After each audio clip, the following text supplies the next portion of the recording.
es eclesiología, doctrina de la iglesia. Así que les invito a que pasemos a la clase.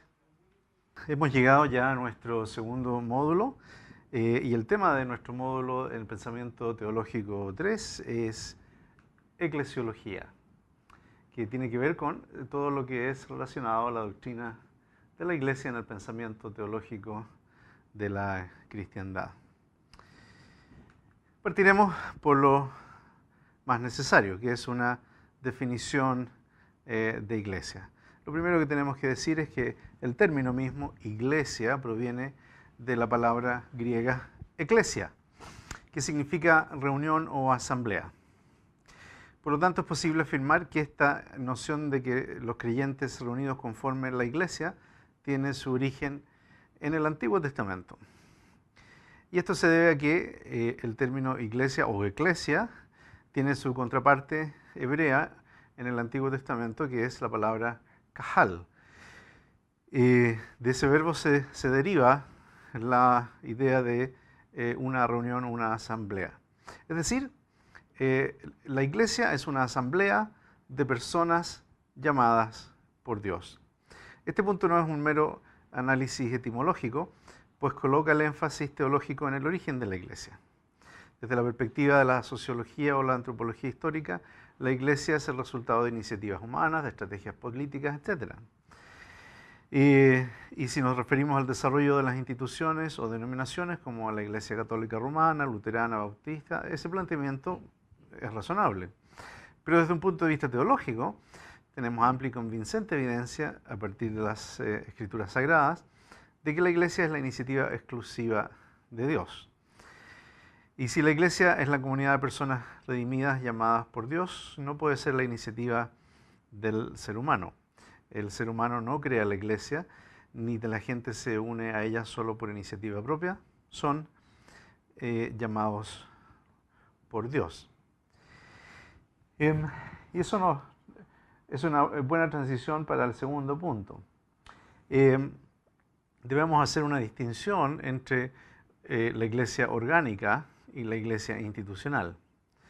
Y en este punto hay que aclarar que la tradición católica romana y la tradición protestante difieren un poco en cuanto a la naturaleza esencial de la iglesia, pero no difieren en cuanto a su origen. Y por naturaleza nos referimos a cómo se debe organizar y articular esa iglesia.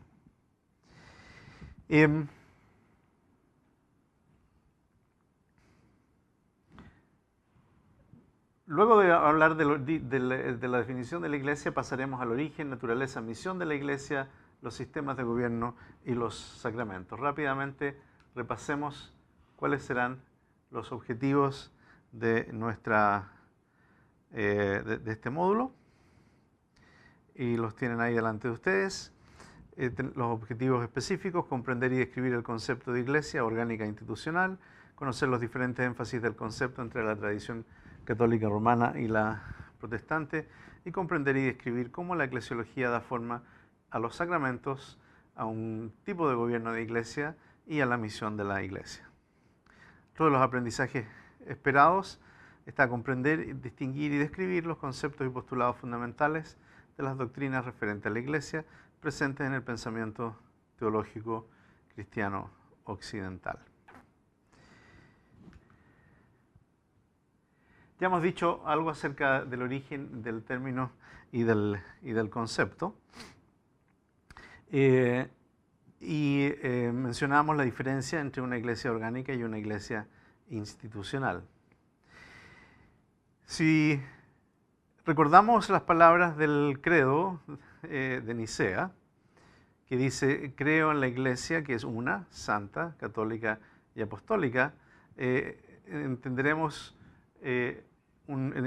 ahí un estupendo resumen de lo que es la naturaleza de la iglesia. En estos puntos, que la iglesia es una, santa, católica y apostólica, tanto la tradición católica romana como la tradición protestante coinciden. No obstante, difieren en algo que para ambos es central. Los protestantes en esta declaración, en este resumen, omiten la palabra romana. Y esto es una decisión para apartarse de la autoridad papal, sino también es una declaración de que en la tradición protestante se concibe la Iglesia más como un organismo dinámico que como una institución y una estructura. Los católicos romanos, por otro lado, no conciben la Iglesia sino una estructura sumamente clara, definida y centralizada en Roma y en su obispo, que es el Papa. Para los protestantes, la Iglesia es una comunidad invisible, o al menos visible parcialmente en la tierra, y espiritual. La Iglesia, por lo tanto, incluye a los creyentes de todas las edades. Es el cuerpo espiritual de Cristo en el que no hay lugar para los que no creen genuinamente. Vamos a ir repasando ahora cada uno de estos términos que mencionamos y que aparecen como un resumen en el credo de Nicea respecto a qué es la Iglesia. Una, santa, católica y apostólica. Que la Iglesia sea santa tiene que ver con que la Iglesia visible no está libre de imperfecciones. Basta con repasar la historia reciente de la Iglesia para hacer una triste lista de errores y abusos por miembros y autoridades de la Iglesia. Pero cuando decimos que la Iglesia es santa, la Iglesia tiene que ver con el hecho de que tiene un solo dueño y un solo Señor. Entonces no es una declaración, decir que la Iglesia es santa no quiere decir que es una institución o un cuerpo libre de imperfecciones o de errores. El término santidad en el Antiguo Testamento es un término que se usa para indicar que algo o alguien ha sido separado, apartado para un uso exclusivo. Por ejemplo, el pueblo de Israel es santo en el Antiguo Testamento, no porque carece de imperfecciones, sino porque ha sido separado, apartado por Dios para una misión especial, un propósito especial. En ese sentido, la Iglesia es santa porque ha sido apartada para un rol específico de parte de Dios. Ahora, en el futuro, sí, la Iglesia será libre de imperfecciones. La doctrina cristiana afirma que Cristo ha santificado su Iglesia, o mejor dicho, mostrará esa santificación en el futuro, y eso fue logrado a través de su sacrificio en la cruz.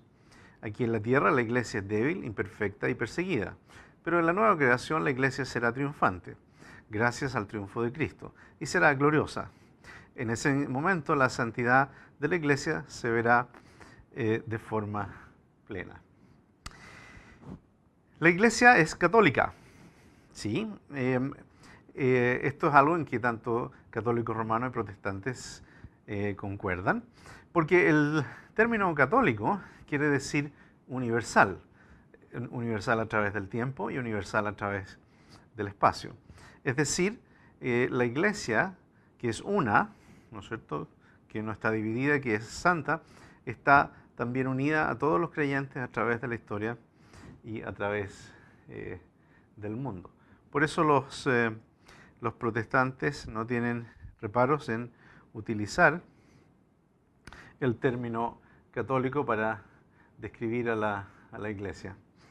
Es cierto que en algunas versiones protestantes reemplazan la palabra católica por la palabra universal. Eso es simplemente para evitar confusiones. La Iglesia es apostólica. Digamos algo brevemente entonces acerca del carácter apostólico de la Iglesia. Ambas tradiciones, protestante y católica romana, adscriben al carácter apostólico de la Iglesia. Esto no es tema de debate. Y esto implica que tanto las personas de los apóstoles como sus enseñanzas son el fundamento de la Iglesia. Por ejemplo, esto es algo que el mismo apóstol Pablo deja muy claro en su carta a los Efesios en el capítulo 2. Y de aquí nace el concepto de sucesión apostólica. Y debo decir que el concepto de sucesión apostólica es muchísimo más importante para la Iglesia Católica Romana que para la iglesia protestante. Porque del término sucesión apostólica es que nace esta idea de que el obispo es la figura central de la iglesia y cada obispo puede trazar su linaje directo hasta alguno de los apóstoles, porque sus antecesores fueron consagrados, ordenados por alguien que a su vez fue consagrado y ordenado, y así sucesivamente por finalmente alguno de los apóstoles. Esa es la idea de sucesión apostólica, donde hay un traspaso legítimo de autoridad. La teología protestante no tiene el mismo énfasis y si utiliza el término de sucesión apostólica, más bien se circunscribe solamente a las enseñanzas de los apóstoles. Si hay alguna sucesión apostólica, es de la persona de los apóstoles a la autoridad del texto bíblico mismo. Y ahí entonces llegamos a este término que no incluye la declaración protestante respecto a la iglesia, pero sí incluye que la utiliza la iglesia romana y que es romana. Este rasgo lo escriben solo los católicos romanos. Para ellos la realidad de la iglesia es inseparable de la centralidad del obispo de Roma como vicario de Cristo. Y para ellos él es el vínculo legítimo, único, que aglutina a la iglesia y la hace verdadera. Pensemos ahora en esta diferencia entre orgánica e institucional. Y esto es necesario para que entendamos lo que diremos acerca del sistema de gobierno de la iglesia. El sistema de gobierno de la iglesia, es decir, cómo se organizan, se dirigen, cómo se asigna la autoridad, la responsabilidad, las tareas en la iglesia, no es arbitrario, no es simplemente una decisión antojadiza, surge de la concepción que cada grupo tiene del concepto de iglesia, de la naturaleza de la iglesia, es decir, surge desde la eclesiología. La eclesiología va a determinar la manera en que se organiza y se dirige, se gobierna la iglesia. Porque según se entienda el concepto de iglesia, se entenderá cuál es la fuente de autoridad y la manera de ejercer esa autoridad. En la Iglesia Católica Romana, la autoridad es concebida de manera estrictamente vertical y piramidal, de arriba hacia abajo. La Iglesia Católica Romana reconoce a Cristo como la cabeza de la Iglesia, tal como lo establece la Sagrada Escritura. En el pensamiento de la teología católica romana, en lo que respecta a esa iglesia, la autoridad fue delegada al apóstol Pedro. Cuando Cristo pronunció las siguientes palabras en Mateo capítulo 16, versículos 18 y 19. Este es un texto central para este postulado católico romano. Jesús ahí le dice a Pedro las siguientes palabras. Tú eres Pedro y sobre esta roca edificaré mi iglesia y las puertas del infierno o del Hades no podrán vencerla. A ti te daré las llaves del reino de los cielos. Todo lo que ates en la tierra será atado en los cielos y todo lo que desates en la tierra será desatado en los cielos.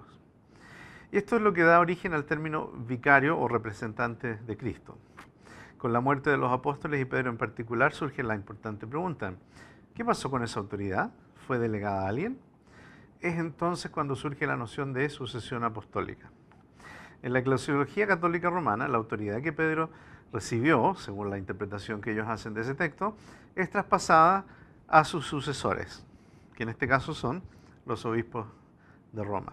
Y esta noción de sucesión apostólica, como dije hace un instante, es central en la eclesiología católica romana, pues significa que cada obispo ha sido consagrado, ordenado por obispos, que a su vez fueron consagrados por otros obispos, y así trazando su linaje hasta Pedro mismo. En eso descansa la legitimidad del episcopado. Pero también significa que la legitimidad de cada obispo descansa en el hecho de que está en plena comunión con el vicario de Cristo mismo, es decir, con el Papa o obispo de Roma. Ante la misma pregunta en cuanto a la fuente de autoridad, después de la muerte de los apóstoles, la teología protestante ha desarrollado una respuesta diferente. en la Reforma del siglo XVI, comenzando con Lutero mismo, cuando se rechaza lo que hasta ese momento se enseñaba como soteriología medieval, iba acompañado del rechazo de la eclesiología medieval.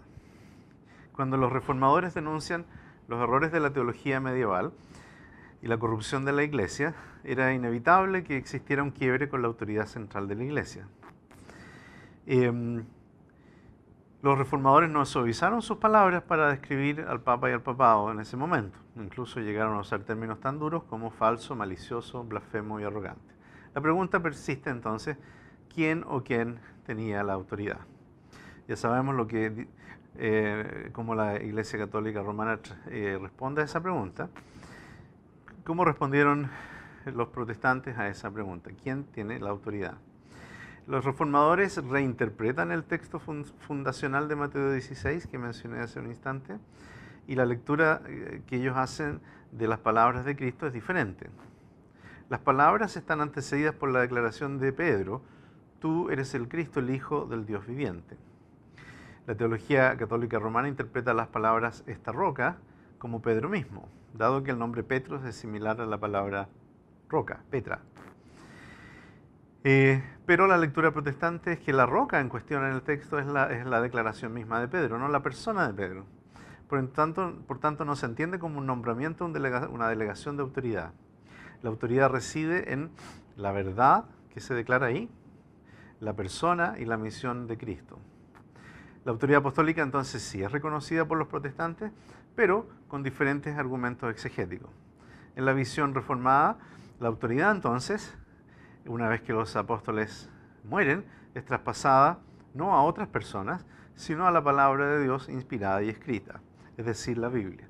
Entonces, de la lectura que se hace del texto de Mateo 16, se llega a dos conclusiones diferentes. Uno es que la autoridad final es, en este caso, los sucesores de Pedro, o, en el caso de los protestantes, la autoridad final es el texto inspirado de las Escrituras, o la Biblia. Y eso es lo que va a determinar los sistemas de gobierno. En el sistema católico romano, entonces, como dije, tenemos una estructura centralizada y jerárquica debido a su concepción del origen de la Iglesia y la fuente de autoridad. En el sistema protestante, que es más orgánico, no tan institucionalizado, plantean un gobierno eclesiástico alternativo que no depende de un vínculo con un lugar, en este caso Roma, ni una estructura jerárquica centralizada. Los reformadores acuden al precedente que se encuentra en el Nuevo Testamento, en las epístolas pastorales, que son Primera y Segunda de Timoteo y Tito, y en estos escritos el gobierno de las congregaciones, o las iglesias o asambleas, es encomendado a hombres que cumplan ciertos requisitos de carácter y convicciones. Estos líderes reciben el nombre o título de anciano, que en griego es presbíteros, o también se les llama supervisores, que también viene del griego episcopos, de ahí el término episcopal. Estos términos son sinónimos según la exégesis protestante y no reflejan una estructura jerárquica. Ustedes encontrarán más detalle de esto en la guía del estudiante. Debemos pasar ahora a los sacramentos. Central a la eclesiología es el concepto de los sacramentos. Y aquí entonces es importante que entendamos cuáles son las diferentes posturas que existen respecto a esto, que es intrínseco a la existencia y la vida de la Iglesia. Ambos están de acuerdo que para que haya Iglesia de verdad tiene que estar la presencia de los sacramentos. En eso católicos romanos y protestantes concuerdan. Los sacramentos deben estar presentes, administrados de forma apropiada, ordenada y por la autoridad legítima. Son integrales a la eclesiología. Pero en lo que no hay acuerdo es en cuántos son estos sacramentos y cuál es su eficacia. Los sacramentos en la teología católica romana son 7 y siempre lo han sido. El bautismo, la Eucaristía, la penitencia, la confirmación, el matrimonio, la ordenación sacerdotal, la extrema unción o unción de los enfermos. Pero en la visión protestante solo se reconocen 2. Ambas tradiciones establecen como criterio que el rito haya sido establecido por Cristo como un mandamiento. No obstante, no están de acuerdo en cuáles fueron realmente establecidos por Cristo como un mandamiento. Por lo tanto, según la tradición protestante, hay solo 2 que cumplen con ese criterio, que serían el bautismo y la cena del Señor o Eucaristía. Respecto al bautismo, aquí debo hacer una nota al pie de la página, porque las denominaciones protestantes se dividen en 2 grupos, entre los que practican el bautismo de infantes, entre ellos están los luteranos, los presbiterianos, los anglicanos, y por otro lado los que solo bautizan a personas de edad suficiente para expresar su fe, lo que se llama el bautismo de creyentes. Pero eso es un gran tema al que no tenemos tiempo de entrar hoy día. Lo que sí debo agregar respecto a los sacramentos es que no solo hay diferencias de opinión en cuanto a cuántos son estos sacramentos, sino cómo funcionan, cómo operan, cuál es su eficacia. Aquí tenemos que familiarizarnos con 2 términos: ex opere operatus o ex opere operantis. Todo eso está en sus guías del estudiante y ahí podrán encontrar más detalles. Pero estos términos en latín, ex opere operatus o ex opere operantis, surgen de un largo debate respecto a la eficacia de los sacramentos y describen el énfasis que cada tradición tiene. En términos simples, la teología católica romana plantea que el sacramento actúa ex opera operatus. Esto quiere decir que hay un poder místico intrínseco al sacramento que permite que el receptor se vea beneficiado casi sin importar su condición, conducta o fe. Es decir, el sacramento es eficaz por sí mismo, por sí solo.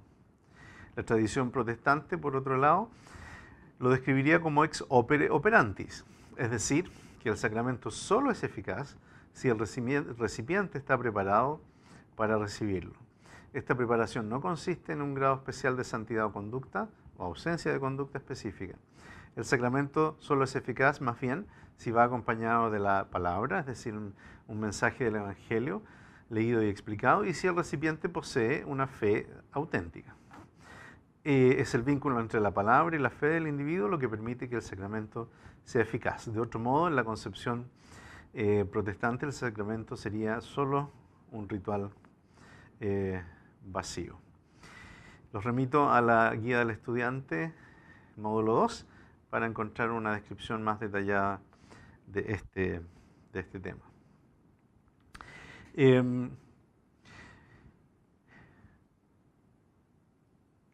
Un punto de mucho debate durante la Reforma fue precisamente el rol y la eficacia de la Eucaristía o la Santa Cena.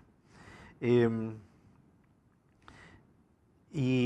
bien conocida la disputa de los reformadores de esa época, del siglo XVI, con la tradición católica romana en cuanto a la transubstanciación.